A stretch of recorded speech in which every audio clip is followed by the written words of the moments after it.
জনপ্রিয় নির্মাতা মোস্তফা সরোয়ার ফারুকী অন্যায়ের বিরুদ্ধে সবসময় সরব থাকেন। ফ্যাসিস্ট আওয়ামী সরকারকে নিয়ে তার অসংখ্য পোস্ট সামাজিক যোগাযোগ মাধ্যমে ইতিমধ্যে ভাইরাল। প্রতিবাদী পোস্ট নিয়ে আলোচনায় থাকাও তার যেন একটা নেশা। বৈষম্য বিরোধী ছাত্র আন্দোলনে ভয়কে জয় করে সর্বদা ছাত্রদের পাশে থাকতে দেখা গেছে এই নির্মাতাকে। সম্প্রতি একটি গিটারের কথা শিরোনামে ফেসবুক পোস্ট দিয়ে নতুন আলোচনায় ফারুকী।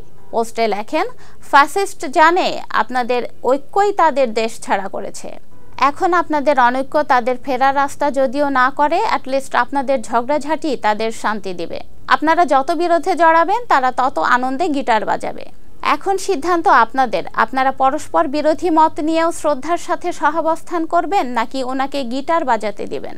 আরেকটি স্ট্যাটাসে এই নির্মাতা লেখেন, বিপ্লব হ্যাজ টু মেনি ফাদার্স নাও।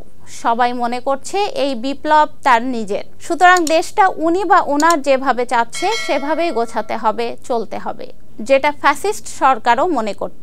এটা পরিষ্কার মাথায় রাখা ভালো।